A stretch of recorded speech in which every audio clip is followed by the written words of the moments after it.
pagi ini di taman-taman syurga. Mudah-mudahan kita mendapat janji-janji Allah SWT. Antara yang menariknya, janji Allah SWT bagi orang yang mencari ilmu ni ialah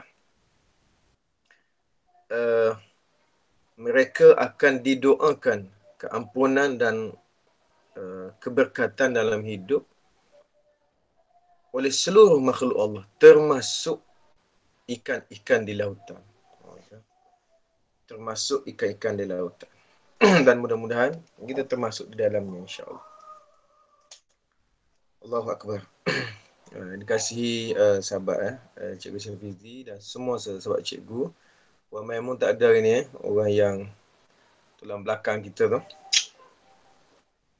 Apa pun kita doakanlah, mudah-mudahan Allah Ta'ala berikan ruang pada dia besok kata bila-bila lah, insya-Allah.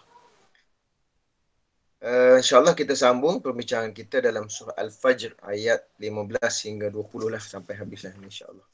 Kalau dalam ilmu kasir, tafsir Ibnu Kasir ni dia sikit je, dia dalam 4, 5, 2, 6 muka surat je. Tapi kalau kita campur-campur dengan tafsir Hamka, Sofatul Tafasir dan tafsir Al-Munir ni dari panjang. Tapi hari ni kita rujuk dua je, tafsir Ibnu Kasir saja dengan tafsir Hamka dan sedikit apa nama ni, buku ni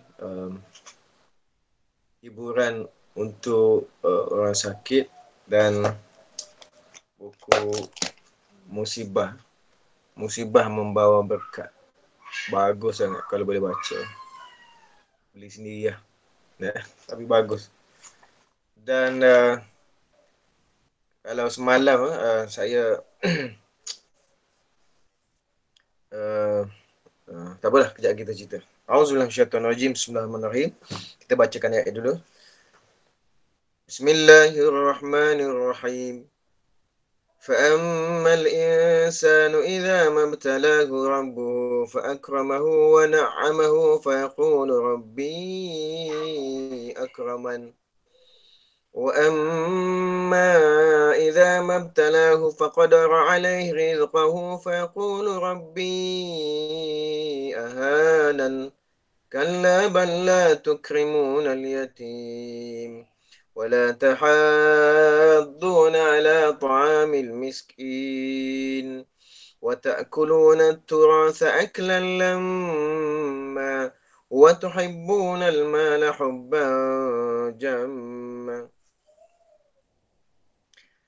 Adapun manusia apabila Rabb-Nya mengujinya, lalu dimuliakannya dan diberinya kesenangan, maka dia berkata, Rabbku telah memuliakanku.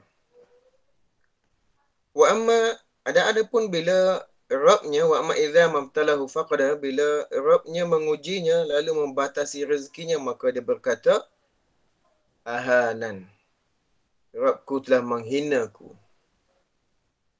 Kalla, sekali-kali tidak. Sebenarnya kamu tidak memuliakan anak yatim. Dan kamu tidak saling mengajak memberi makan. Wala tahadduna ala ta'amil miskin. Dan kamu memakan harta pusaka dengan cara mencampur baurkan dengan halal dengan yang haram. Dan kamu mencintai wa tuhibbunal mala hubban jamma. Dan kamu mencintai harta benda yang kecintaan yang melebih-lebih berlampau-lampau. Kita baca makna, memang kita akan macam terskip tak? Macam tiba-tiba berubah. Daripada ayat 15, 16, ayat 17 tu, tiba-tiba kamu tidak beri makan anak yatim. Pasal pula macam tu cerita kan? Macam tak ada perang digema je. Bukan begitu. Nanti kita bincang. Kita tengok huraiannya. Bismillahirrahmanirrahim. Kekayaan bukan tanda kemuliaan dari Allah. Dan kemiskinan bukan tanda penghinaan dari Allah. Dan kepada seorang hamba, akan tetapi kekayaan dan kemiskinan hanya ujian darinya. Sekali lagi, kekayaan bukan tanda kemuliaan dari Allah. Dan kemiskinan bukan tanda penghinaan dari Allah kepada seorang hamba. Akan tetapi kekayaan dan kemiskinan hanyalah ujian dari Allah Subhanahu wa taala. Kita baca tafsiran dulu. Allah SWT berfirman menyangkal atau menafikan kepercayaan manusia bahawa apabila Allah memuliakan ataupun meluaskan rezekinya untuk mengujinya, maka dia meyakini bahawa hal itu merupakan penghormatan dari Allah. Padahal tidak demikian, kerana hal itu hanyalah ujian dan cubaan dari Allah kepadanya. Ini sebagaimana firman Allah SWT, ayat sabu annama numidduhum mimmalin wa banina nusari'una nusari'u lahum fil khairat bal la yash'urun. Apakah mereka mengira bahawa kami memberikan harta dan anak-anak kepada mereka? Ayahsabuna annama numidduhum min malin wa banin, harta dan anak-anak. Kami segera memberikan kebaikan kepada mereka. Maksudnya, adakah bila Allah beri harta dan anak-anak itu kan masa itu kebaikan kan? Tetapi bahkan atau kita di sini tunjuk tetapi mereka tidak menyedarinya. La yashurun, tak perasan. Tapi memang begitu sifat manusia. Selalu tidak perasan. Kalau yang ada. Kalau yang tak ada, perasan sangat. Apa yang ada jarang disyukuri. Apa yang tiada, selalu dikesali. Selalu diharapkan. Tapi kalau ada, tak begitu menghargai. Di sisi yang lain, apabila dia menguji dan mencubanya dengan kesempitan rezeki, maka ia sudah, stop situ dulu. Atau kita bincang dulu, kita baca dulu. Di sisi yang lain, apabila menguji dan mencubanya dengan kesempitan rezeki, maka ia meyakini bahawa hal itu merupakan penghinaan dari Allah terhadapnya. Maka Allah SWT berfirman, kalla, tidak. Yakni perkaranya tidak sebagaimana yang manusia sangka. Allah tidak memulakan seseorang dengan memberikan keluasan rezeki kepadanya dan tidak menghinakannya dengan memberikan rezeki yang sempit. Allah memberikan harta atau rezeki kepada orang yang dia cinta maupun orang yang dia tidak cinta. Begitu juga Allah Ta'ala menyempitkan rezeki kepada orang yang dia cinta ataupun kepada orang yang dia tidak cinta. Adapun yang menjadi tolak ukur bagi kemuliaan dan kehinaan seseorang adalah ketaatan kepada Allah.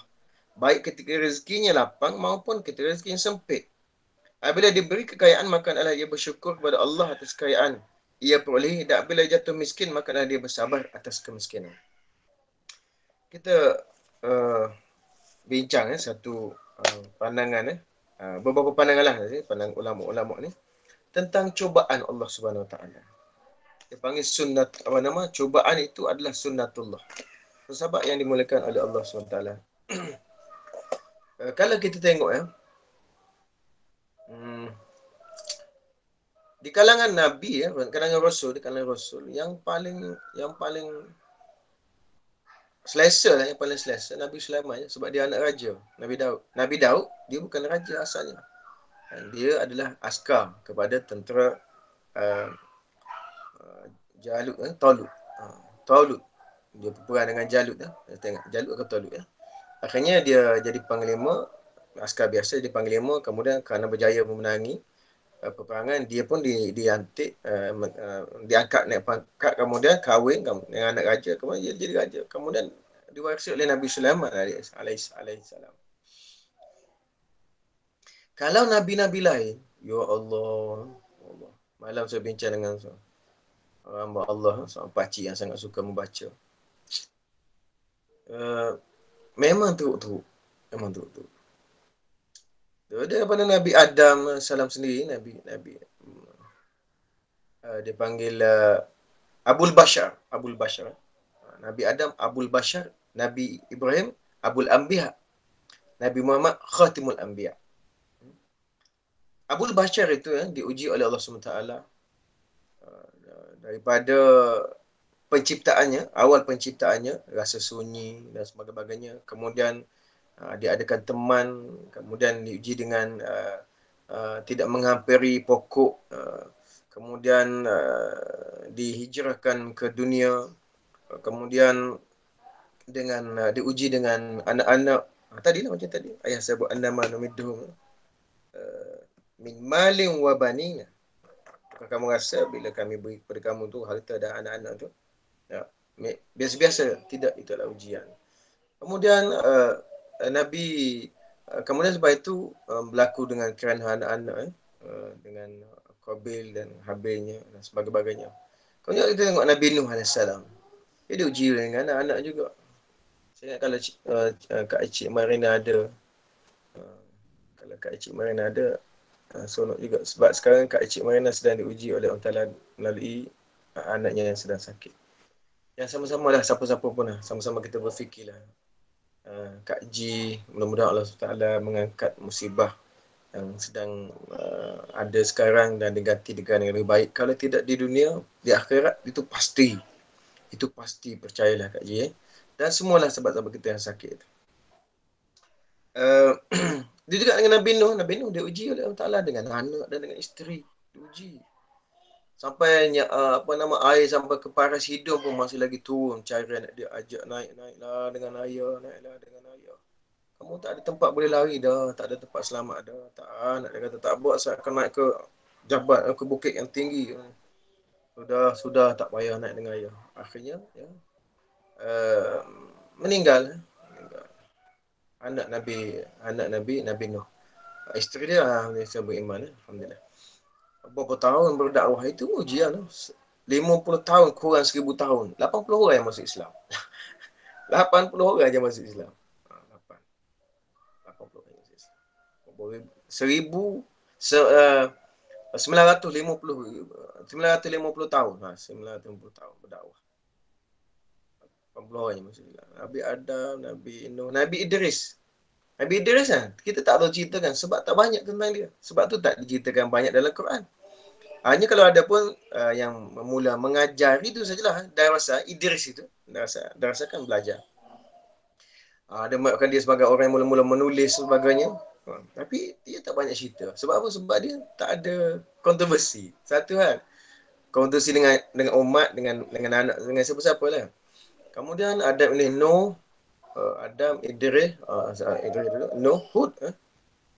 Nabi Hud kurang juga. Tapi kalau Nabi Soleh, banyak pula. Dengan kaumnya yang degil, yang membunuh unta dan sebagainya lah. Dan sampai sekarang kita boleh lihat tempat umat Nabi Soleh yang diazab oleh Allah SWT di Madain Soleh. Kalau boleh pergi, kalau pergi umrah, mintalah guide tu ataupun ambil Grab tu pergi ke Madain Soleh. Lebih kurang dalam 1 kilometer lebih juga daripada Madinah. Adam, Idris, Nuh. Sudah sebagainya kalau kita nak tengok. Semuanya diuji oleh Allah Ta'ala dengan. Ataupun kalau kita tengok, itu macam-macam anak yang tidak beriman macam Nabi Nuh kan. Macam Nabi Nuh, macam Nabi Adam beriman tapi dalam bentuk yang mana tidak baik sebab dia membunuh kan. Seperti anak Nabi Lut, Nabi Lut kan, dengan anak isterinya lagi diuji Allah Ta'ala dengan anak dengan isteri. Itu diuji dalam bentuk anak yang tidak beriman. Ada orang Nabi Rasul diuji dengan anak beriman tapi ujiannya lain pula. Kita tengok Nabi Ibrahim AS. Nabi Ibrahim AS diuji dengan anak yang soleh. Nabi Isa anak soleh, Nabi Ismail anak soleh. Tapi diuji Allah Ta'ala dengan anak Nabi Ismail itu supaya disembelih. Ujian padanya dan ujian pada anaknya. Lalu Allah Ta'ala izin akhirnya dapat kejayaan dengan ganti dengan kibah dan sebagainya. Boleh dikatakan pastikan ada ujian. Sebab ujian itu adalah sunnatullah. Sebab itu sini saya sebutkan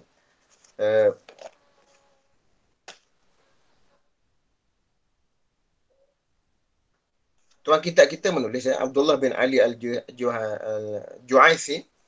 Dia kata, wahai saudaraku yang sedang sakit, sesungguhnya penyakit dan hal-hal yang tidak kena di hati, bahkan kesenangan dan kegembiraan itu merupakan sunnatullah yang telah ditetapkan menurut hikmah Allah sebagai cubaan dan dugaan. Cubaan dan ujian ini berupa syahwat, kemiskinan, penyakit, ketakutan, kekurangan dalam harta, jiwa dan Dan begitu pun harta yang melimpah-limpah.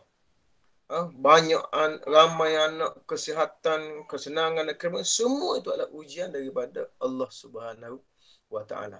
Tapi kita kena ingat, semasa orang senang dengan semasa orang sakit, yang mana menyebabkan kita lebih dekat kepada Allah Subhanahu wa taala? Yang mana kita lebih cenderung kepada Allah Subhanahu wa taala kalau kita orang beriman? Pastinya masa sakit. Kalau masa sihat, jangan kita nak sebut Allah. Allah. Ha. Mungkin kalau masa makan kita berat. Tapi kalau orang sakit boleh kata setiap kali dia rasa sakit dia kata Allah. Allah. Allah. Allah. Kan? Pusing belakang Allah. Pusing kanan Allah. Pusing kiri. Allah sakit kan? Allah. Kan? Bang. Allah. Nak minum air makan sikit. Allah. Selalu sebut nama Allah Subhanahu Wa Taala. Kalau senang, sekali masa mula mukadimah tu je, kadang-kadang mukadimah pun tidak, maka akhir sekali tak ingat baca bismillah awal wa akhir. Pasal kita tak ingat awal. Tapi kalau sikit batu antaranya dari segi logiknya, orang yang lebih sakit itu lebih dekat kepada Allah SWT. Sebab itulah dalam hadis yang lain yang tajuknya lebih kurang khabar gembira bagi orang yang sedang diuji oleh Allah Taala dengan kesakitan, antara lain Abu Musa Al-Asy'ari meriwayatkan, "Idza maridul 'abdu aw safara kutiba lahu mithlu ma kana ya'malu muqiman sahihan." Hadis riwayat Bukhari. Jika seseorang itu sakit atau dia dalam keadaan musafir, kutiba lahu mithlu, ditulis baginya pahala. Maka nak ya'malu muqim, sama pahala itu seperti masa dia duduk, mana dia tidak bermusafir, ataupun semasa dia sihat kalau dia sakit. Pahalanya sama. Maksudnya kalau dia masa dia, contoh kalau musafir, kan kita jamak qasar kan. Kalau tak musafir kita tak jamak qasar. Katalah kita nak jamak takhir, tiba-tiba berlaku something sebelum kita jamak takhir, kita meninggal. Maka kita dikira sudah meninggal, sudah solat. Sebab kita memang niat nak solat pun, cuma tak tunai lagi, tapi sebab kita niat jamak takhir, dia tetap dapat pahala. Kan? Apa sajalah. Mana kalau kita musafir, kita tak solat berjemaah, kita solat di perjalanan. Pahala solat berjemaah tetap dapat. Itu yang bagi orang musafir, kita tak bincang. Musafir itu kan seronok, apalagi kalau musafir makanan. Ini kalau orang sakit. Kalau dia sebelum sakit, dia solat berjemaah. Dia sakit, dia tak pergi solat berjemaah, dia dapat pahala solat berjemaah. Kalau dia sebelum dia sakit, dia selalu baca Quran. Bila sakit, dia susah nak baca Quran. Dia tetap dapat pahala baca Quran setiap hari. Setiap hari walaupun dia tak baca. Sebab kalau dia sihat, dia baca. Sama juga kalaupun minta maaf, kalau perempuan yang dalam haid, dalam haid, dia tetap dapat pahala solat. Sebab kalau dia solat masa haid, berdosa. Dia tetap dapat pahala solat, pahala baca Quran, walaupun dia tak baca Quran sebab haid, sebab itu larangan Allah Ta'ala. Dengan syarat sebelum datang haid, dia solat, dia sentiasa solat. Dan dia baca Quran. Tapi jangan haraplah kalau masa dia suci, dia tak solat, dia tak baca Quran. Tiba-tiba datang haid. Orang tanya kenapa tak solat? Uzur. Dia tetap berdosa. Ni ruginya dia. Pasal apa tetap berdosa? Sebab dia kalau suci pun dia tak solat. Maknanya tak ada mana lah bagi dia. Suci ke tak suci ke sama aja, dia tetap tak solat. So dia tak akan dapat pahala. Walaupun dia itu ruginya orangnya kalau tak solat. Orang perempuan, terutama sekali. Orang lelaki tak ada waktu haid pula, tapi ada juga lelaki haid banyak masa tak pernah solat. Itu haid jadian. Sebenarnya sebutnya sahabat mereka sekalian, ini adalah hadiah daripada Allah Taala kepada orang yang sakit. Hadiah daripada Allah Taala kepada orang yang sakit.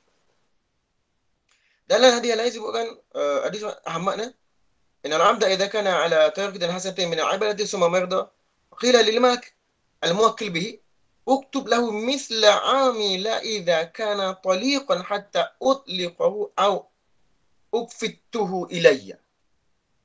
Sungguhnya jika seorang hamba itu berada dalam satu perjalanan dan kebaikan dari ibadah, kemudian dia sakit, maka dikatakan kepada malaikat yang menulis catatan itu, tulislah baginya, kata Allah Ta'ala, seperti pahala amalannya masa dia sihat.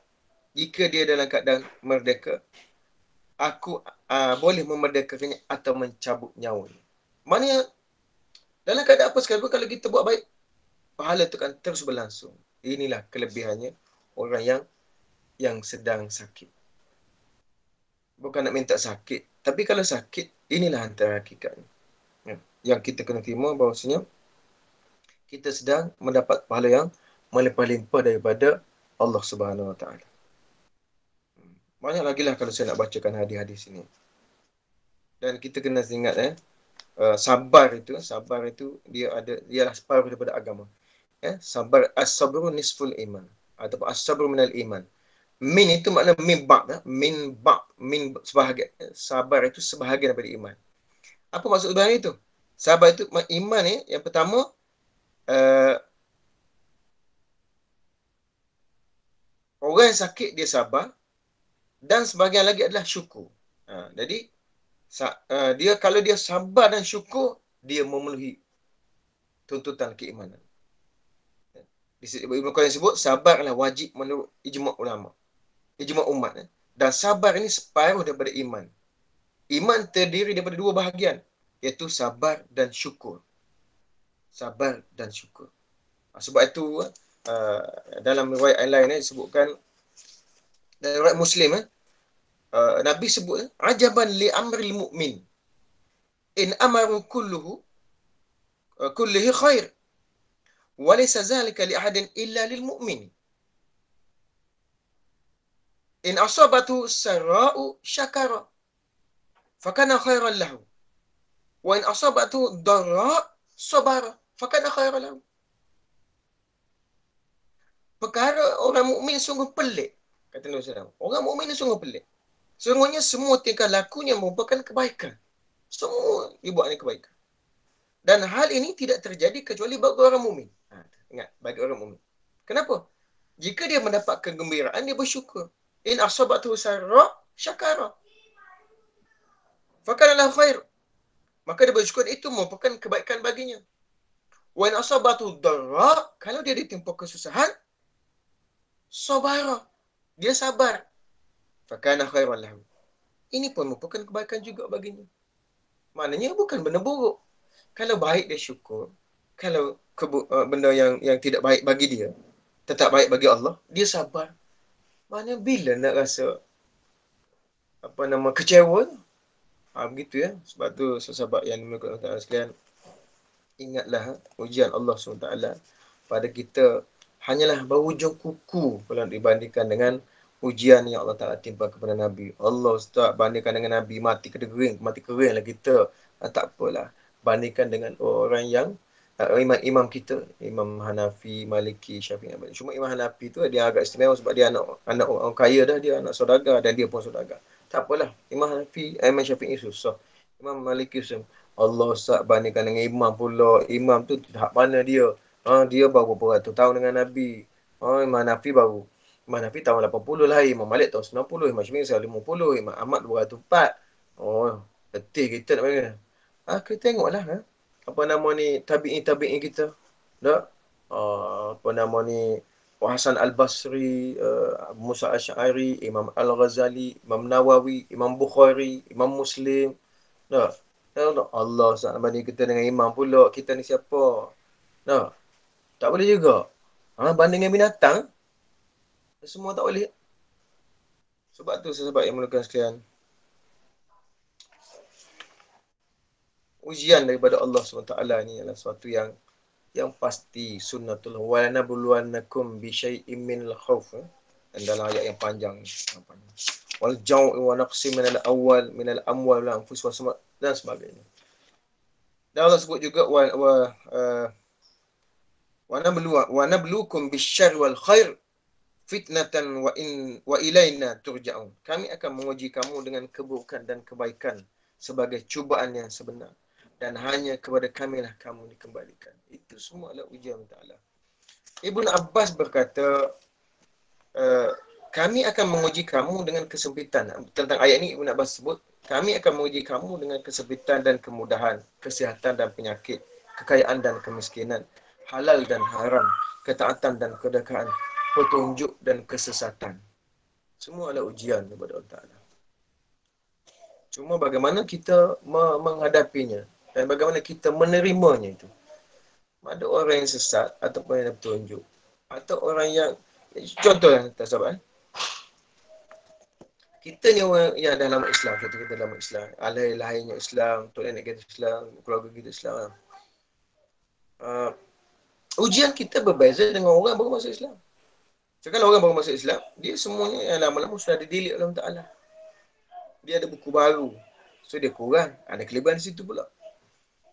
Kemudian kalau kita tengok, yang ramai masuk Islam, yang lebih bersungguh tentang Islam, ialah orang bukan Islam yang masuk Islam.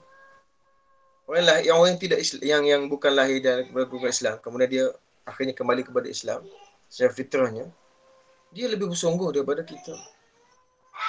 Sanggup tinggal segala kerja lain kerana ingin mencari Islam. Ni macam yang nak datang minggu lepas tak jadi. Tapi dia telefon mesej saya, dia kata, saya kalau boleh Ustaz nak secepat mungkin nak belajar agama. Saya tak nak yang jenis pergi hari Jumaat. Nanti tak syaitan ganggu, nanti tak kuat, nanti tak pergi pula. Saya nak tetap 2 tahun ke 3 tahun banyak tiap-tiap hari belajar. Ada tempatnya. Tapi dia sebut dia punya komitmen ni tinggi, kesungguhan gitu pada dia. Atau kita tengok yang kita yang dia lama masuk Islam, tanggungjawab dia berbeza dengan baru masuk Islam. Seperti isteri Nabi, dia punya kalau dia buat salah, dia kesalahan dia tu adha'afa mudha'afa, dia berganda-ganda azab dia kalau buat salah. Tapi tidaklah begitu. Tapi nak sebutnya, sedap jadi isteri Nabi. Tidak sedap, tidak special juga. Pasal diuji tu banyak perkara. Banyak perkara diuji. Isteri Nabi tidak dapat mewarisi harta Nabi. Tak. Dia bukan Nabi tidak mewarisi harta dia. Banyak masalah kalau kita tengok situ. Pula bagi kita lah pula. Aku nak sebut sahabat sekalian, semua itu adalah ujian daripada Allah Ta'ala. Dalam riwayat lain disebutkan kesempitan dan kemudahan kedua-duanya merupakan ujian. Ibnu Zaid rahimahullah berkata, kami akan menguji mereka dengan hal-hal yang mereka cintai dan benci. Dan kami menguji mereka dengan hal-hal itu bagaimana mereka mensyukuri apa dicintai dan bagaimana mereka bersabar menghadapi hal-hal yang tidak disukai. Sahabat mereka sekalian, kalau contohnya kalau kita diuji dengan sesuatu yang kita suka, kan? Tapi kalau akhirnya kita tidak mengikut, kalau kita tidak menjalaninya mengikut syariat, dia akan menjadi macam anakku Sazali tu. Kalau dalam bentuk anak, kalau dalam bentuk harta, dia akan menjadi macam Qarun. Kalau kita tidak menangani dengan ikut syariat. Kalau isteri dia akan menjadi seperti cerita sebelum Islam tu, yang Nabi Musa sesat dalam ladang teh tu sebab seorang abid berdoa kepada Ta'ala sebab isterinya minta berdoa sebab isteri dia dapat hadiah daripada Fir'aun. Berapa lama Nabi Musa sesat dalam ladang teh? Doa, your mind dah. Tapi hebat juga seorang isterinya. Fir'aun yang keras degil tu, yang bebal itu. Tapi kerana permintaan isterinya, dia kalah. Orang lelaki ni, kalau isteri minta, dia lembek lekuk. Fir'aun kan, dia nak bunuh semua anak lelaki kan. Tiba-tiba Nabi Musa dihanyutkan oleh mak dia dengan perintah Allah, lalu sungai tempat Bonda Asyah mandi kan, dayan-dayan dia ambil, tunjuk pada Bonda Asyah tunjuk pada Fir'aun, ambil dia kan angkat. Fir'aun tu kena bunuh. Kata Bonda Asyah, mudah-mudahan dia jadi qurratu aini, jadi penyejuk mata bagiku. Qurratu aini, penyejuk mata bagiku. Fir'aun kata bagimu, tidak bagiku. Dan dia pun biarkan dia tak sembelih. Garam Fir'aun ni. Tapi garang tak garang nak lawan Tuhan, tak tahu. Tapi dengan bini kan. Sebab tu, sahabat yang saya sayang sekalian, kalau kita tidak menanganinya dengan ujian, dengan syariat, kita akan kalah. Kemudian Allah berfirman, wa balawnahum bil hasanati was sayyiat la'allahum yarji'un. Dan kami cuba mereka dengan nikmat yang baik-baik dan bencana yang buruk-buruk agar mereka kembali kepada kebenaran. Tengoklah, orang bila ditimpa keburukan akhirnya kembali kepada Tuhan.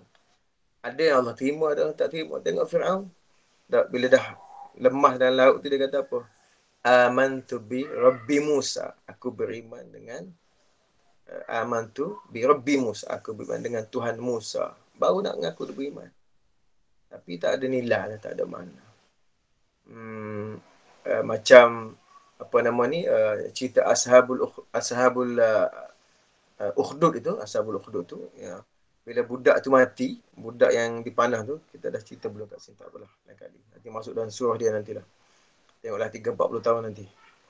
Uh, Bila budak tu mati, barulah, oh kami beriman kepada Tuhan budak ini. Barulah nak beriman. Memang begitu manusia. Ada juga kadang-kadang sepupu saya, dia tak solat sebelum ni. Solat jugalah, lihat-lihat gitulah kadang-kadang solat. Jarang-jarang, kadang-kadang tak solat, jarang-jarang je solat. Gitu. Tapi bila Allah uji dengan Allah Ta'ala ambil anak lelaki dia, Alhamdulillah. Jadi orang yang rajin solat, pergi ke masjid. Alhamdulillah. Walaupun dia sibuk, dia kontraktor, sibuk projek sana. Tapi Alhamdulillah dia kembali kepada Allah. Saya sebut pada dia, saya kata Allah mencabut nikmat untuk memberi nikmat. Allah mencabut nikmat ataupun Allah menarik nikmat untuk memberi nikmat. Itu apa maksudnya? Nikmat anak kan nikmat, Allah cabut. Tapi Allah nak beri nikmat lebih besar daripada nikmat anak itu, iaitu hidayah. Sebenarnya itulah pergiliran hidup kita ni kan. Kita sakit, sebenarnya makin dekat kita dengan Allah. Kalau kita tak sakit, mungkin lambat sikit kot kan. Begitulah lebih kurang. Dan kemudian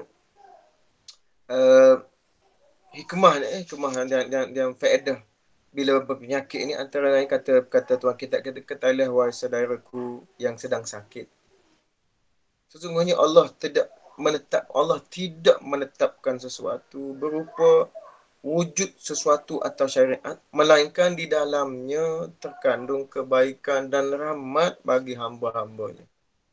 Di dalamnya terkandung hikmah yang amat besar yang tidak mungkin difikirkan oleh manusia. Maka dari itu Imam Ibn Qayyim berkata, seandainya kita boleh menggali hikmah Allah yang terkandung dalam ciptaan dan urusannya, maka tidak kurang dari ribuan hikmah yang boleh disaripatikan. Namun akal kita amat terhad, pengetahuan kita terlalu sedikit, dan ilmu semua makhluk akan sia-sia jika dibandingkan dengan ilmu Allah. Sebagaimana sinar lentera yang sia-sia di bawah sinar matahari. Maksudnya Fata Morgana itu. Sebagaimana ini pun hanya mengira-ngira. Ini pun yang kita ada, yang kita tahu. Ini kita agak-agak je. Kita kira-kira. Tapi sebenarnya jauh lebih daripada itu. Cuba kita belajar daripada kisah Nabi Musa AS dengan Nabi Khidir AS. Nabi Khidir dalam perjalanan itu menyusuri pantai, akhirnya berjumpa dengan Nabi untuk belajar.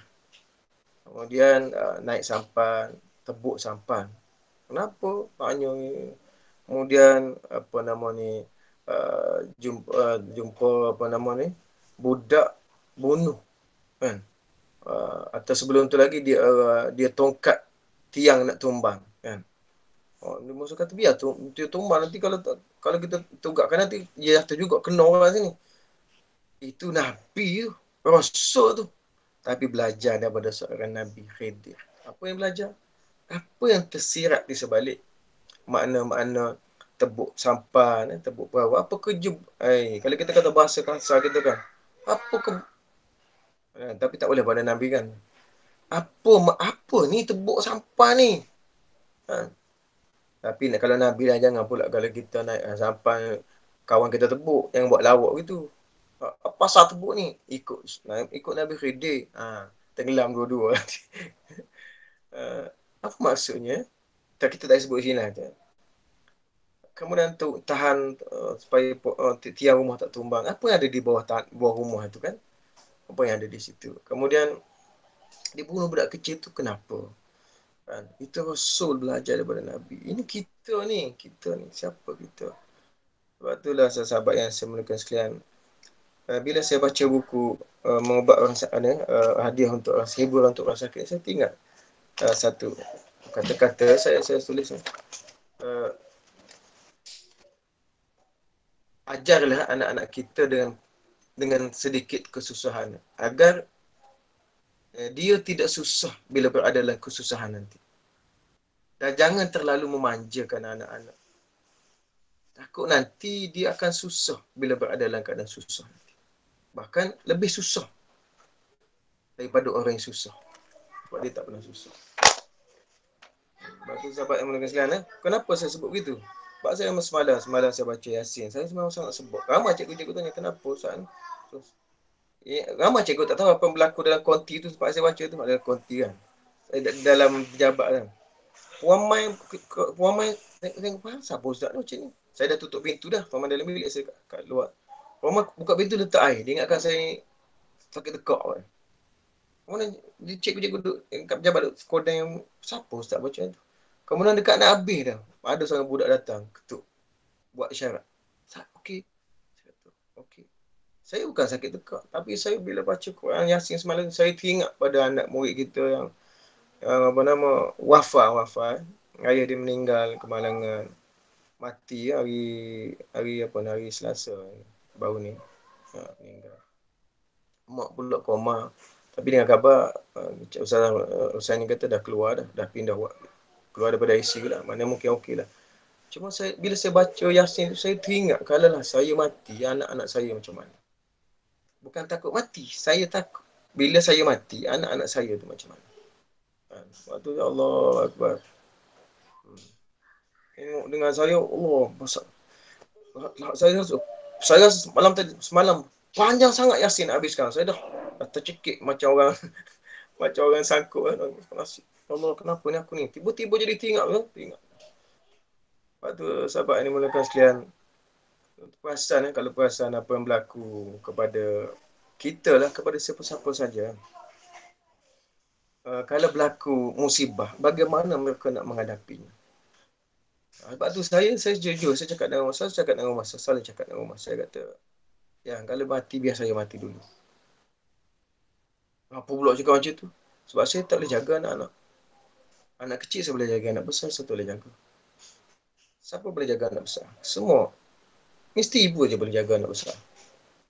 Padahal kita kata anak besar senang nak jaga kan. Pasal bukan kena nyusu, kena buat. Tak. Dia masalah jiwa. Dia masalah hati. Jaga anak besar ni masalah hati. Malam saya tanya budak-budak yang mak ayah dah bercerai. Kamu duduk dengan siapa? Dengan mak. Kamu duduk dengan mak. Kamu duduk dengan mak. Kamu tak dengan ayah. Tak nak dengan ayah. Pasal apa? Dia tahu. Kamu tak boleh. Dan ayah pun tak nak. Tak nak layan. Gitu. Lepas tu, sahabat Malaysia, kita kena ajar pada anak-anak kita susah. Dan ajar anak-anak kita tentang perlunya bersedia untuk menghadapi kematian.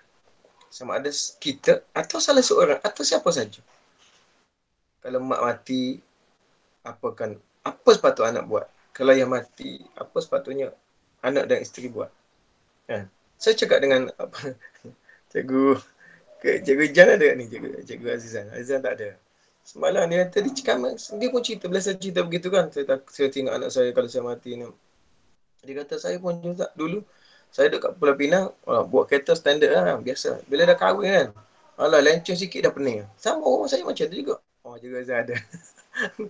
Rumah saya kalau buat kereta tak, kalau melencong, sudah. Ada lencong kan, balik tu, lencong kan, baik jalan ke, baik kan, lencong kan. Hello, B, kat mana ni, tak tahu. Ambil itulah. Bukan masalah buta jalan. Memang sebab dia tak ada tempat tu bergantung. Sebab tu sahabat kan, ajar semuanya supaya bersedia untuk susah. Sebab tu Nabi SAW dan Nabi-Nabi yang lain diajar dari kecil lagi untuk susah. Nabi lah. Kenapa Allah matikan ayah dia awal? Kenapa Allah matikan atuk dia awal? Allah matikan nenek mak dia awal? Duduk dengan dan dia anak tunggal. Kenapa? Supaya Allah tidak nak orang jadikan Nabi ni ada alasan untuk orang kata, ni sebab adik-adik dia ni. Ini sebab mak ayah dia ni. Sebab tok dia. Kalau tok dia tidak penguasa Mekah, siapa dia nak heran dengan dakwah dia? Allah tak nak ada orang bergantung mengatakan Nabi ni perlu bergantung kepada orang tok orang. Lepas tu sahabat yang dimulakan sekian, ajar anak-anak kita susah sedikit. Tapi janganlah sampai susah teruk. Dan saya cakap dengan anak-anak saya semalam dalam kelas. Saya kata, jangan kamu meminta sesuatu yang tidak mampu ayah kamu atau mak kamu sediakan. Sebab apa? Sebab itu ujian tu bagi ayah, bagi anak.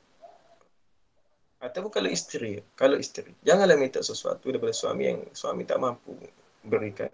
Sebab kalau macam saya kan, saya rasa saya nak sediakan apa yang isteri saya nak. Tapi kalau saya tak mampu, saya akan terkilan.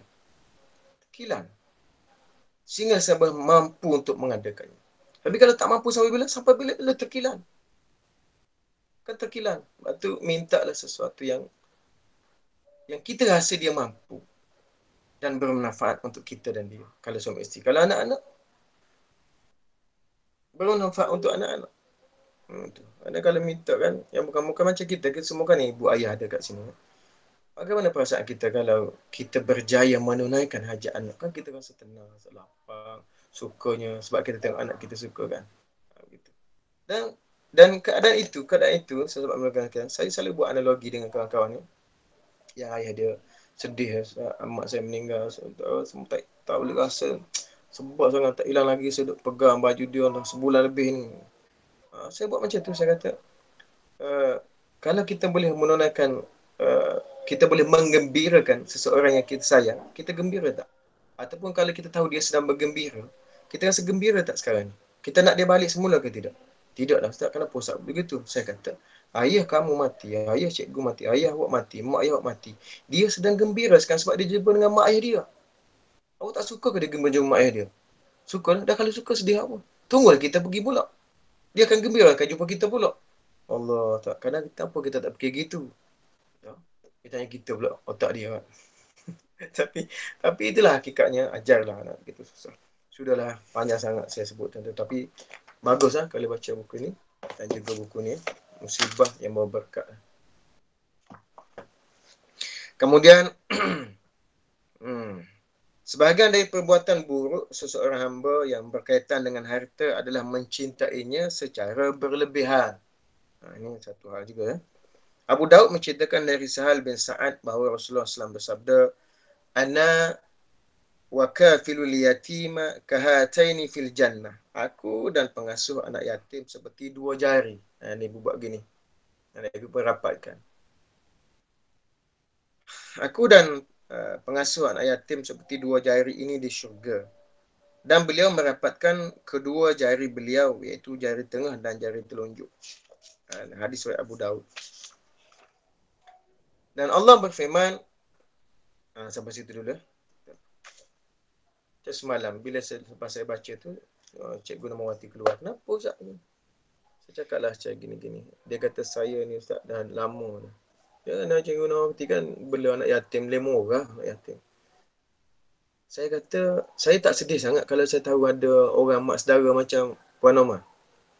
Kalau Wafa tadi, adik Wafa tu yang kata tu. Semalam saya pergi sekolah petang, saya tengok nak jumpa dia tapi tak datang lagi. Saya kata, kalau saya tahu dia ada anak saudara macam Puan Omar, ada mak saudara macam mana, dan ada pak saudara seperti apa nama ni, Ustaz Sanusi, saya tak kisah. Kan? Kenapa? Kerana dia sangat gembira.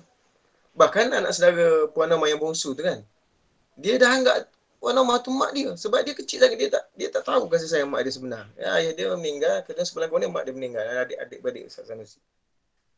Yang saya sedih sangat semalam tu, kita tak tahu wafat tu anak siapa. Kita bimbang takut macam ni, kok jadi macam ni. Takut tidak mempedulikan anak yatim. Sedangkan Nabi sebut, orang yang ambil peduli dengan anak yatim ni adalah kahataini fil jannah. Seperti ini di dalam syurga dengan Nabi SAW. Dan rapatnya, bukan begini. Begini. Rapat. Kalau begini, lain lagi. Ini begini. Kalau begini, jauh. Ini telefon tak. Ini begini. Begini. Dan kita banyak, kita boleh tengok banyak sekarang Yesus. Taklah kalau rekod, tak apalah kalau dia dengar, sebagai contoh. Supaya ambil iktibar. Dulu yang mati dekat highway kan, balik dekat highway Duke kan. Naik headlight tu, naik headlight apa, Pajero ke apa, yang kemalangan dengan Myvi, terbalik mati. Punya haranya keluarga. Saya Cikgu Nan, jiran dia. Cikgu Adenan. Masuk duit tabung pakcik tu lah, itulah macam-macam isu. Ini Allah yarham apa nama yang meninggal tu, yang dekat kampung Sungai Busu tu. Sampai sekarang tak lagi. Saman menyaman itulah inilah apa susah yang nak macam tu? Apa susah sangat? Sebab tu sebab ilmu negara sekalian. Saya tak tahulah apa masalah sebenarnya dalam kurikulum pendidikan kita. Dia tak tengok isu. Macam kurikulum tingkatan 4 yang baru kan, sekolah menengah baru. Ada lagi soal haji. Haji ni tak perlu ajar lagi sekarang ni. Haji. Saya ambil buku teks.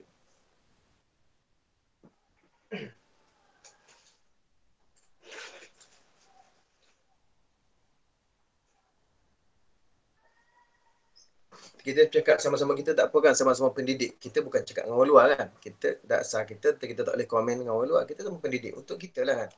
Contohnya dalam ni ada bab haji. Berapa muka surat bab haji belajar? Bab haji. Bila budak ni pergi buat haji? Bila budak ni pergi buat haji? Yang sepatut lebih masukkan pada saya ialah pesaka. Pada saya lah. Dan saya tidak minta sahabat-sahabat setuju. Kadang-kadang kita kena agree tu, kita kena setuju untuk tidak bersetuju. Itu dia kan? Agree tu disagree. Itu orang Kelantan cakap lah. Saya tak pandai. Tapi nak sebutnya, yang sepatutnya yang lebih utama tu, isu yang berlaku dalam masyarakat sepatutnya masuklah buku teks supaya budak-budak faham. Kalau tidak, budak-budak takkan faham. Saya cakap dengan pelajar-pelajar saya, tu saya kata panjang hari ni, agak-agak emosional sikit. Saya pun emosional. Saya cakap dengan pelajar saya, siapa ada adik-adik dia semua perempuan? Ada semua perempuan. Ada kat tangan. Saya kata, awak tahu tak, kalau ayah awak mati, kalau awak ada atuk lagi tak? Ada. Tak apalah, atuk dengan nenek mungkin atuk nenek kata tak payah, tak apalah bahagian atuk nenek tu kau ambil lah guna-guna untuk belajar. Tapi satu hari nanti atuk akan datang pula, mana bahagian atuk tu? Atuk nak lah. Pasal apa? Nampak cik duk kipas kat belakang. Suruh ambil. Bahagian atuk ke bahagian ayah kena ambil lah. Ayah jaga dia lah. Benarnya atuk tak nak juga, tapi pak cik kipas ambil. Pasal apa? Pak cik anggap bila pak atuk dia mampus, pak cik dapat lah. Memang itu tujuannya. Ia akan dapat. Sebab tu saya melakukan silat. Saya cakap dengan kita nak macam mana Ustaz pelajar perempuan tanya. Saya kata kalau tak ada adik lelaki, suruh ayat kahwin seorang lagi biar dapat anak lelaki. Tak anak. Itu masalah awak. Tapi nak sebutnya sebab anak tak ramai. 2, 3. Kalau 6, betul-betul ramai adik-adik. Saya kata dia, kau adik-adik sikit, nanti ayah kau mati padam muka kau. Adik-adik ramai tak apa lagi. Anak tunggu lagi sedih. Kau happy ya sekarang kau seorang. Bila ayah mati kau macam buruk tua dalam rumah hari raya. Siapa nak pergi rumah kau? Kau mana ada adik-adik? Sebab mulakan sekalian, kadang-kadang benda-benda begini dia akan berantai. Bersambung dengan masalah. Ini soal-soal harta ni Allah. Soal dahsyat tuan-tuan. Soal dahsyat sahabat yang saya mulakan sekalian. Sebab tu saya tengok sangat budak Wafa tu. Kalau dia ada pakcik yang baik, Masya Allah, Alhamdulillah. Dia baru umur 13, perempuan pula tu. Semalam saya ingatkan lelaki. Perempuan. Adik ada 3 orang. Dia 4, dia 2, seorang lagi tak sekolah. Mak koma. Sebab tu saya malas doa, Ya Allah. Kalaupun ayah meninggal, tinggalkan mak untuk dia. Itu kalau baik bagi Allah. Kalau ambil, itu pun baik juga bagi Allah. Baik juga bagi adik Wafa nanti. Ya. Allahu Akbar. Kemudian Allah berfirman, wala tahadduna ala ta'amil miskin, dan kamu tidak saling mengajak memberi makan orang miskin. Yakni mereka tidak menyuruh dan tidak saling menganjurkan untuk berbuat baik kepada fakir miskin. Wa ta'kuluna turatha, sedangkan kamu makan harta warisan. Aklan lama, dengan cara mencampur baukan yang halal dengan haram tanpa mempedulikan kehalalan dan keharamannya. Wa tuhibbunal mala hubban jamma, dan kamu mencintai harta dan kecintaan yang berlebih-lebih, keterlaluan. Sebagai ulama menambahkan juga melampau daripada batas kewajaran. Itu jadi susah tu, berembak habis harta anak yatim. Wallahu alam lah, sahabat yang saya mulakan sekian. Saya bukan nak mengajar cara nak mengelakkan daripada adik-beradik. Kalau ada anak perempuan semua, angkat tangan cikgu-cikgu yang ada anak perempuan semua. Ada anak lelaki, angkat tangan. Kalau lah semua ada anak perempuan dan tak ada anak lelaki kan, tu kena pandai. Kena tanya bahagian farik lah. Antaranya apa nama ni, hisbah awal-awal. Hisbah dia panggil apa tu? Kita tengok istilah dia tu. Bagi awal-awal secara pemuafakatan. Tetapi Maknanya mak dan ayah masih lagi mengawal harta tu, makna sebagai amanah, pemegang amanah kita. Dia tak boleh buat semena-menanya. Hai hibah, hisbah tu jaga sempadan. Sorry. Hibah. Dan sebahagiannya, sahabat yang berkata sekalian, wakaf lah untuk yang lebih bermakna. Wakaf ni jangan wakaf sejadah. Alah, masjid kapek tebal dah, wisjadah juga. Tak kerti bahasa betul lah nak sedekah. Tanyalah ustaz yang bodoh ni kalau tak tahu. Sejadah tak, sedekah Yasin kat masjid. Buat apa sedekah Yasin kat masjid? Alah. Dalam Quran ada Yasin dah. Pergi betul cetak Yasin, nama sekian-sekian, baca, mudah-mudahan orang baca Yasin dapat pahala. Allah Akbar. Patut kalau Yasin tu buruk, tak baca tak dapat pahala, habis pahala sedekah. Buatlah sesuatu yang kekal, yang boleh orang lama. Antara sedekah yang paling kekal, ialah sedekah buku. Ada yang kata ada yang beli buku ke dia tu. Tidak. Bukan suruh beli buku kat saya dan siapa kan. Sedekahkan buku tu kepada, kita tahu memang tempat tu menggunakan buku tu. Buku ni lama orang guna. Dan kalau orang ciduk ilmu dalamnya, dia mengajar, kemudian orang tu pula mengajar sampai bila-bila dapat pahala. Lagi dunia tak kiamat. Antara juga masjid, okey juga. Wakaf tanah, okey juga. Sekarang ni ada wakaf tunai, ada juga kan. Kalau masjid kadang-kadang dah lama sangat orang roboh. Kan? Roboh. Tapi kalau ilmu dia tak boleh roboh. Atau biayai seorang hafiz sampai dia berjaya. Dia boleh berjaya. Tapi kadang-kadang minta maaf cakap, kadang-kadang setengah orang ada pergi masjid, bila Tok Imam baca salah, komen. Bodoh Tok Imam, jadi imam sangat, komen. Tok Imam apa baca macam tu? Kalau kita baik hati kan, pergi jumpa Tok Imam. Jangan tanya dia kenapa baca tak betul. Imam nak belajar tak? Pakcik sponsor.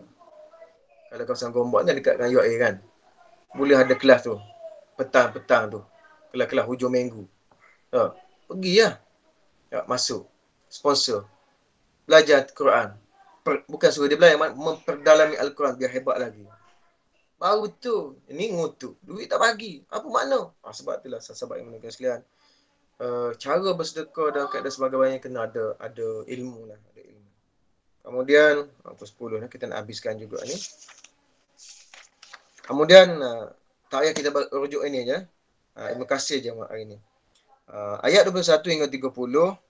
Kalla idza dukkatil ardu dakkan dakka wa jaa rabbuka wal malaku saffan saffa wa ji'a yawma idzin bi jahannama yawma idzin yatadhakkarul insanu wa anna lahu dzikra yaqulu ya laitani qaddamtu li hayati fayawma idzin la yu'adzibu 'adzabahu ahad wa la yuthiqu wathaqahu ahad ya ayyatuhan nafsul mutmainnah irji'i ila rabbiki radiyatan mardiyah fadkhuli fi ibadi wadkhuli jannati.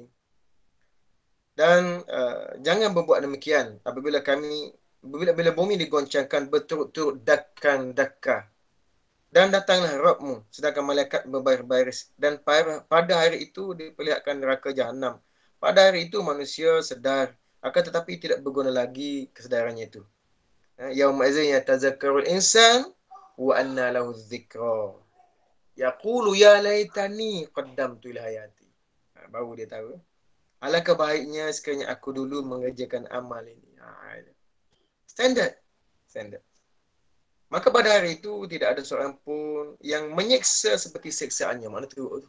Berat benar tu. Dan tidak ada seorang pun yang mengikat seperti ikatannya. Tak boleh lari tu. Dan wahai jiwa-jiwa tenang, ya ayyatuhan nafsul mutmainnah. Irji'i ila rabbiki radiyatan mardiyah. Kembalilah kamu kepada irji'i ila rabbika, kepada Tuhanmu. Kembali kepada Tuhanmu dengan hati yang puas lagi diredainya. Fadkhuli fi ibadi, maka masuklah kamu ke dalam golongan hamba-hambaku.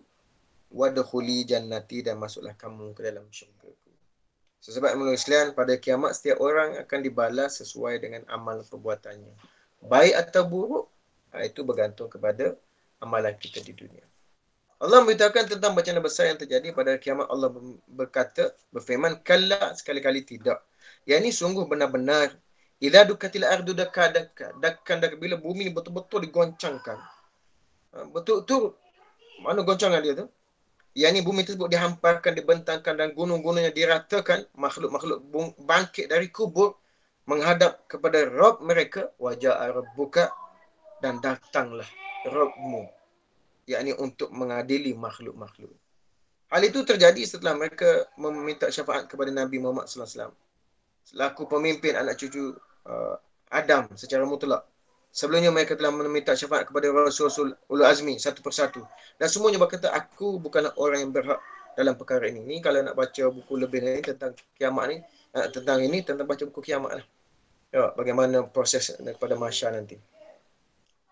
Semua pergi minta dengan Nabi-Nabi lain supaya doa lah supaya Allah tak cepatkan proses hisab ni. Tapi semua cakap, aku bukanlah orang yang berhak dalam perkara ini. Akhirnya jumpa dengan Nabi SAW. Nabi pun berdoa kepada Allah dengan izin, dengan syafaat dijanjikan Allah Ta'ala kepada Nabi SAW, Allah memulakan hisab itu. Dan ketika sampai kepada Nabi Muhammad SAW untuk meminta syafaat, maka dia berkata, akulah yang akan memohon syafaat kepada Allah Ta'ala. Akulah yang akan memohon syafaat kepada Allah Ta'ala. Lalu beliau pergi memohon syafaat di sisi Allah agar dia berkenan memutuskan pengadilan. Maka Allah pun mengabulkan permohonan beliau dalam perkara tersebut. Inilah syafaat pertama disebut Maqamah Mahmudah dalam doa lepas azan. Dan hal itu sudah jelaskan dalam surah Al-Isra. Kita tak baca lagi sebab kita baca berbelakang. Nanti kita bincang tempat ini nantilah. Maka Allah SWT datang untuk memutuskan pengadilan sebagaimana dikehendakinya. Datang itu bagaimana? Itu hak Allah, bukan hak kita. Itu kita tak payah bincang. Dan para malaikat datang di hadapannya berbaris-baris. Selanjutnya Allah Ta'ala berfirman, wajib ayam izin bijahannam. Kalau nak lebih seronok baca ini, isu ni, baca buku Buya Hamka. Selanjutnya Allah Ta'ala berfirman, wajib ayam izin bijahannam. Pada hari itu diperlihatkan jahannam. Dan Imam Muslim bin Hajjaj dalam sahihnya meriwayatkan dari Abdullah bin Mas'ud, dia mengatakan Nabi bersabda, yu'ta bi jahannam yawma izin laha sab'una alfa zimamin ma'a kulli zimamin sab'una alfan malikin yajurrunaha. Neraka jahannam diperlihatkan pada hari itu. Neraka itu memiliki 70,000 tali kengkang. Mana tempat nak ikat orang. Dan pada setiap tali kengkang itu terdapat 70,000 malaikat yang menariknya. 70,000 ni nombor ke? Bukan. Banyak. Ramai. Bukan 70,000. Lebih daripada itu. Misalnya kalau orang Kelantan cakap apa tak? Dia panggil sejuta ni. Juta ni ramah lah. Ternyata, ataupun kalau orang Kelantan kata tak, kalau orang tu datang awal, dia kata pagi mari. Tak. Mana pagi mari tu walaupun dia datang petang, dia sebut pagi kot, pagi mari. Mana dia datang awal. Ataupun dia datang pagi, ada orang yang kata petang sampai. Mana petang, bukan sampai petang, sampai petang. Mana petang sampai maknanya awal sampai tu. Tapi dia sebut tu masa tu waktu pagi, tapi dia sebut petang lagi sampai. Maknanya sampai awal. Gitu. Sama juga ni kalau angka-angka dalam Quran ni yang Allah sebut dalam Quran atau dalam hadis. Dia sebut nombor tu bukan tepat itu. Cuma nak menyebutkan ramai. Macam Ashabul Kahfi kan. Ada kata 9, ada kata 5, ada 7. Bilangan tak penting, tapi peristiwa tu penting. Itu kena ambil iktibar. Tak payah kaji tentang tu. Berapa orang tak payah iktibar. Kan? Atau misalnya kata disebutkan satastafika ummati ala sab'in. Umat aku akan terpecah kepada 70 golongan.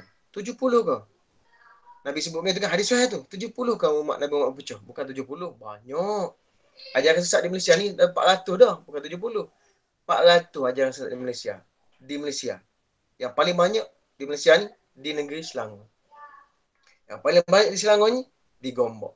Tu dia sebenarnya kita duduk Gombak ni.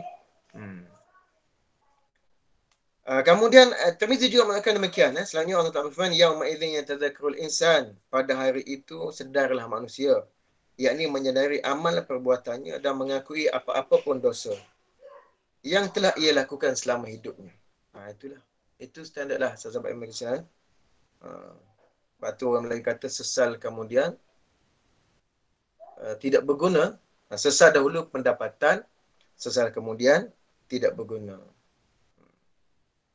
Kemudian wa anna lahu dzikra, tetapi tidak berguna lagi pada kesedaran itu. Yakni mana mungkin kesedaran itu berguna baginya. Yaqulu ya laitani qaddamtu lati. Dia berkata, alangkah baiknya dahulu aku mengerjakan untuk dalam hidupku ni, untuk kehidupanku ini begitu begini. Dia tak ada nilai. Dia cakap-cakap sajalah, cakap-cakap saja. Lepas tu dia guna perkataan laita. Laita ni berangan-angan tapi tidak akan tercapai. Kalau la'alla, insya-Allah. Kemudian pelaku maksiat akan menyesal atas dosa yang telah dilakukan, dan pelaku ketaatan akan sangat berharap. Ni saya nak fokuskan ini, sahabat-sahabat. Dan pelaku maksiat akan menyesal dengan dosa yang dilakukan, dan pelaku ketaatan sangat berharap dia mampu untuk hidup kembali agar dapat menambahkan ketaatannya lagi kepada Allah SWT.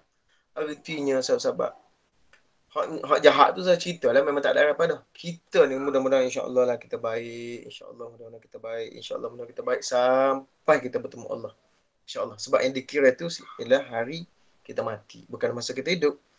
Bagaimana kita mati nanti insya-Allah. Nak sebutnya orang yang baik pun menyesal dan berharap kalau boleh dapat hidup lagi untuk buat baik banyak lagi. Apa lagi kalau orang yang memang jahat. Itu Allah. Mudah-mudahan kita termasuk dalam orang yang menyesal kerana tidak banyak buat baik. Buat baik dah, cuma tidak banyak. Allahu Akbar. Dan inilah sebagaimana hadis Nabi disebutkan diriwayatkan oleh Imam Ahmad daripada Muhammad bin Abu Umairah. Ia termasuk Abu Umairah termasuk dari sahabat Nabi SAW. Dia kata apa? Kata Nabi, lau anna abdan kharra ala wajhi min yaumi wulida ila ayamuta haraman fi ta'atillahi lahaqarahu yawmal qiyamah. Walau adda'annahu ruddan ila dunya kaima yazdada minal ajr was thawab. Seandainya seorang hamba menyungkur sujud sejak ia dilahirkan sampai dia mati tua dalam melaksanakan ketaatan kepada Allah, nescaya dia akan menganggap itu kecil pada hari kiamat. Dan orang tersebut pasti sangat berharap dikembalikan. Walau wadda annahu rudda ila dunya. Dia sangat berharap agar dikembalikan dunia untuk menambah kaima yazdada, untuk menambah minal ajri wa thawab, kebaikan dan pahala.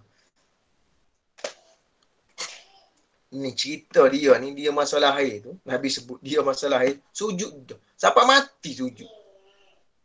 Pun menyesal, ya Allah, bangkitkanlah aku sekali lagi untuk aku dapat menambahkan lagi al-ajri minal ajri wa thawabi, kebaikan dan pahala. Nak lagi. Minta lagi. Itu yang dah sujud daripada lahir sampai mati tu. Ceritanya, kalau kita macam mana? Kita berapa lama kita sujud? Berapa banyak kita sujud kepada Allah Subhanahu Wa Taala? Muhasabahlah diri kita, sahabat dan kasihan. Kemudian Allah berfirman, fa yawma idzin la yu'adzibu 'adzabahu ahad, maka pada hari itu tidak ada seorang pun yang mengazab seperti azab Allah. Yakni tidak ada seorang pun yang lebih berat siksaannya daripada apa yang Allah Taala siksa. Tak ada orang yang mendurhakainya. Kenapa sahabat? Kerana tidak ada orang yang boleh memberi peluang selebar peluang yang Allah berikan kepada kita. Tak ada orang. Sebab sebelum Allah Ta'ala menyiksa orang, tidak ada siksaan yang lebih teruk daripada siksaan Allah Ta'ala. Sebab Allah sebelum telah memberikan ruang keampunan, kemaafan yang seluas-luasnya yang tidak pernah diberikan oleh seseorang kecuali oleh Allah Subhanahu Wa Ta'ala.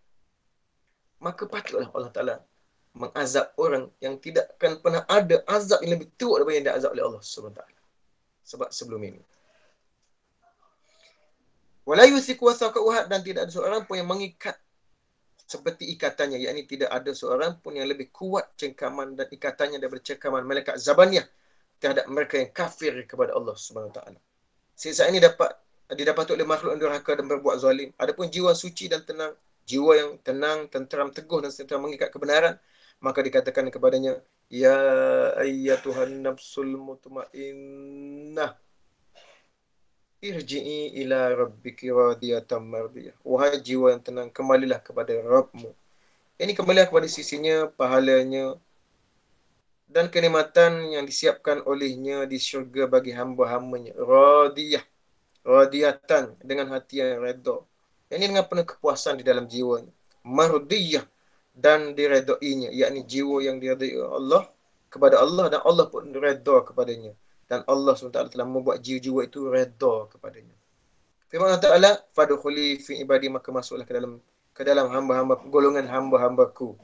Yakni masuklah ke dalam barisan mereka yang wadkhuli jannati. Masuklah ke dalam golongan orang yang masuk syurga. Dan kalimat ini dikatakan kepada jiwa yang tenang menjelang kematiannya dan di hari kiamat nanti. Seperti halnya para malaikat memberi khabar gembira kepada orang beriman ketika mereka sedang sakarat dan ketika sedang bangkit dari kubur. Sahabat yang sekalian, bila kita nak mati, kita sudah tahu di mana kita di mana kita akan berada bila kita nak mati. Kita sudah tahu. Maksudnya, misal katanya doktor kata cik ni kena kecil manis, kita tahu dah apa dia aplikasi kecil manis. Kalau luka, lambat sembuh. Luka, lambat sembuh. Kan? Tak ada gula, jam. Lebih gula, 4 kali jam. Kita dah tahu.